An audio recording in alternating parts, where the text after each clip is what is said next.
Back to my channel. जैसा कि आप सभी को दिख ही रहा होगा थंबनेल पे कि हिंदी साहित्य के 20 इंपॉर्टेंट क्वेश्चन कराने जा रहा हूँ। इंपॉर्टेंट क्वेश्चन ये पिछले 15-16 एग्ज़ाम्स के हैं जो राजपाल सिंह की बुक से और घटना चक्र से मैंने लिए हैं।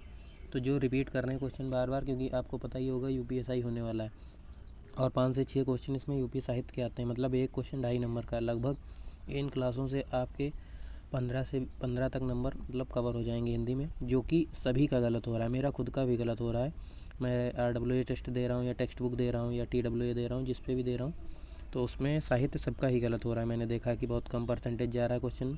तो मैंने सोचा है कि एक सीरीज़ चला दूँ, जो कि वीडियो आपकी ज़्यादा बड़ी नहीं, 5 से 7-8 मिनट की ऐसे वीडियो होंगी, जिसमें 20 क्वेश्चन मैं आपको करा दूँगा। यानी कि मैं अगर 20 भी वीडियो करा दे रहा हूँ तो आपको बहुत ज़्यादा 1 या 1.5 घंटे देखना है पूरा साहित्य, और उसमें से आपको वहाँ पे मैं गारंटी दे रहा हूँ कि 99% क्वेश्चन मिल जाएंगे साहित्य के। हिंदी साहित्य की गारंटी मैं पूरी ले रहा हूँ कि मतलब यहाँ से क्वेश्चन आ जाएंगे, क्योंकि मैंने वही क्वेश्चन उठाए हैं जो बार बार एग्ज़ाम में रिपीट कर रहे हैं, या MP के एग्ज़ाम में, या झारखंड के एग्ज़ाम में, या ये ऐसे ही ले लीजिए कि जो भी हैं उड़ीसा के पेपर हो रहे हैं, झारखंड के हो रहे हैं और बिहार के हो रहे हैं, SI कांस्टेबल। तो यही सारे मैंने रिपीट वाले क्वेश्चन लिए 2025 तक की। तो चलिए सीरीज़ को आगे कंटिन्यू करते हैं। पहला स्क्रीन पे आपके क्वेश्चन, किस नाटककार ने अपने नाटकों के लिए रंगमंच को अनिवार्य नहीं माना है? तो यहाँ पे क्या आंसर हो जाएगा? मैं जल्दी जल्दी क्वेश्चन करा दूंगा जिससे कि आपका भी टाइम वेस्ट ना हो। तो ये जयशंकर प्रसाद हो जाएंगे। किस नाटककार ने अपने नाटकों के लिए रंगमंच को अनिवार्य नहीं माना है? तो जयशंकर प्रसाद हो जाएंगे। अगला क्वेश्चन चलते हैं। किस पुस्तक का 15 भाषी और भाषाओं के 40 विदेशी भाषाओं में अनुवाद किया जा चुका है? तो ये आपका हो जाएगा कि कौन सा क्वेश्चन हो जाएगा? ये आंसर आपका हो जाएगा पंचतंत्र। तो ये आपका पंचतंत्र आंसर हो जाएगा। आप दोबारा से क्वेश्चन रिपीट कर लीजिएगा या क्लास दोबारा से कर लीजिएगा, क्योंकि एक बार में साहित्य के क्वेश्चन याद नहीं होते हैं, आपको भी पता है। नेक्स्ट क्वेश्चन पे चलते हैं। किस भाषा को द्रविड़ भाषा परिवार की सभी भाषाओं की जननी कहा जाता है? कौन सी भाषा हो जाएगी? तमिल भाषा, जैसा कि आप देख सकते हैं। इसीलिए मैंने अलग कलर में कर दिया है, आपको मतलब कोई उसमें देखने में दिक्कत नहीं होगी। तमिल आंसर हो जाएगा। ठीक है, चलिए अगले क्वेश्चन पे चलते हैं। किस भाषा को भारतीय आर्य भाषाओं की भाषा की जननी, आर्य संस्कृत का आधार, देव भाषा आदि नामों से जाना जाता है? ये हो जाएगा आंसर आपका संस्कृत हो जाएगा। ये आपको संस्कृत टिक कर देना है। ठीक है, चलिए अगले क्वेश्चन पे चलते हैं। किस रचना की सर्वाधिक टीकाएँ लिखी गई हैं? तो इसमें कौन सी हो जाएगी? बिहारी सतसई हो जाएगी। आपका बिहारी सतसई आंसर हो जाएगा। आप दोबारा से वीडियो देख लीजिएगा, बिहारी सतसई हो जाएगा। चलिए अगले क्वेश्चन पे चलते हैं। कुटज के रचयिता कौन है? कुटज के रचयिता कौन है? तो आप कौन सा टिक करेंगे? हजारी प्रसाद द्विवेदी। मैंने 1 लाइनर क्वेश्चन ले लिए हैं, हजारी प्रसाद द्विवेदी हो जाएंगे आंसर। चलिए अगले क्वेश्चन पे चलते हैं। खड़ी बोली के सर्वप्रथम लोकप्रिय कवि कौन माने जाते हैं? तो कौन से हो जाएंगे? अयोध्या सिंह उपाध्याय, हरिओद।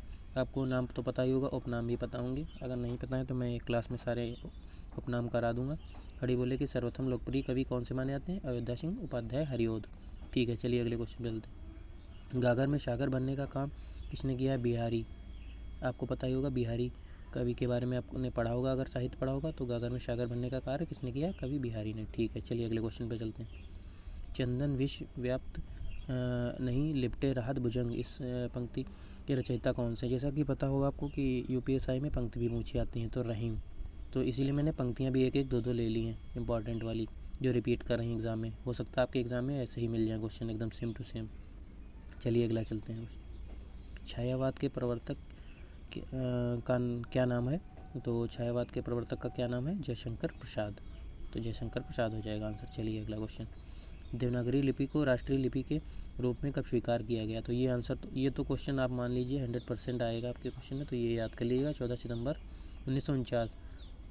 तो ये डेट ज़रूर याद रखिएगा। चलिए, चांद का मुँह टेढ़ा काव्य के रचयिता कौन से हैं? तो गजानन माधव मुक्तिबोध। ये तो आपको लगभग पता ही होगा। बस ये आप एक चीज़ थोड़ा ध्यान दे लीजिएगा, यहाँ पे जो मैंने ये ब्रैकेट में डाला है, ये भी आपको कभी कभी मॉक में आपने देखा होगा क्वेश्चन आ जाता है कि काव्य है या उपन्यास है, क्या है, मतलब ये पूछ लेता है। तो ये थोड़ा ध्यान दे लिए, इसीलिए मैंने डाल दिया है आपके लिए। तो ये ध्यान दे लिए, और ये गजानन मुक्तिबोध आंसर हो जाएगा। ठीक, चलिए अगले। ज्ञानपीठ पुरस्कार किस क्षेत्र में और श्रेष्ठ कार्य के लिए दिया जाता है? तो ये सभी, ये तो थोड़ा इजी क्वेश्चन हो जाएगा, साहित्य में दिया जाता है, आपको पता ही होगा। ठीक, झरना काव्य संग्रह के रचयिता कौन है? अब जैसे आपको सबको पता होगा, जयशंकर प्रसाद आंसर होगा, ये तो सभी को पता होगा। बट काव्य संग्रह उपन्यास है, ये मॉक में आ जाता है, तो ये थोड़ा गलत हो जाता है, थोड़ा इस पर ध्यान दे लीजिएगा। चलिए आगे चलते हैं। तरनी तनुजा तट तमाल तरुवर बहु छाय, इस पंक्ति के रचयिता कौन है? तो ये देख लीजिए, ये बहुत ही अच्छा क्वेश्चन है। भारतेंदु हरिश्चंद्र, शायद ये आपने 10% लोगों ने पढ़ा होगा, तो ये आंसर हो जाएगा भारतेंदु हरिश्चंद्र। ये क्वेश्चन रिपीट कर लीजिएगा एक बार। अगला क्वेश्चन आ जाते हैं, क्वेश्चन नंबर 16। तुलसीदास का वह ग्रंथ कौन सा है जिसमें ज्योतिष का वर्णन किया गया है? तो ये क्वेश्चन आप बहुत कम लोगों ने पढ़ा होगा, रामाज्ञा प्रश्नावली। ऐसे ही क्वेश्चन आपको यूपीएससी में मिलने वाले हैं, इस क्लास से देखिएगा 100%। तो ये रामाज्ञा प्रश्नावली हो जाएगा आंसर। चलिए, तोड़ती पत्थर कविता के कवि कौन से हैं? तो ये हो जाएगा आंसर सूर्यकांत त्रिपाठी निराला। सूर्यकांत त्रिपाठी निराला आंसर इसका हो जाएगा। और ये यहाँ पे ये थोड़ा ध्यान दे लीजिएगा, ये जो मैंने कविता काव्य या उपन्यास लिखे हैं ये थोड़ा ध्यान दे लीजिएगा, बाकी कुछ नहीं पढ़ना। त्यागपत्र उपन्यास किसकी रचना है? और त्यागपत्र किसका है? ये जयनंद कुमार का है। तो जयनंद कुमार का है, तो ये तो आप याद ही कर लीजिएगा, थोड़ा इस पर ध्यान लीजिए। उपन्यास है, उपन्यास है, नाटक है, काव्य है, ये मॉक में बहुत सारा पूछता है और यूपीएससी में 100% इससे क्वेश्चन आना ही आना है। तो अगले क्वेश्चन पे चलते हैं। रामचरितमानस में प्रधान रस किस रूप में किस रस की मान्यता मिली है? मतलब इसका कहने का मतलब ये है कि रामचरितमानस जो है उसमें कौन सा रस प्रधान है, मतलब उसमें सबसे ज़्यादा किस रस का संकलन है? तो ये आपका हो जाएगा भक्ति रस। आपको पता ही होगा, अगर रामचरितमानस आपने कभी पढ़ी या कुछ सुनी भी है किसी से, तो उस बारे में ये हो जाएगा भक्ति रस ही है, उसमें पूरा आपको पता होना चाहिए। चलिए, देवनागरी लिपि का विकास किस लिपि से हुआ है? तो हो जाएगा ब्राह्मी लिपि। किस लिपि से? ब्राह्मी लिपि से।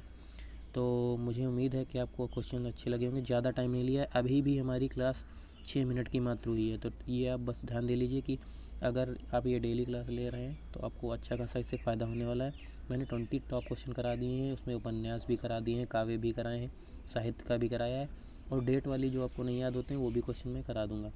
तो ऐसे ही करके ये क्लास देखते रहिए, थोड़ा शेयर वेयर कर दीजिए जिससे कि मुझे भी मोटिवेशन मिलेगा आगे वीडियो डालने में।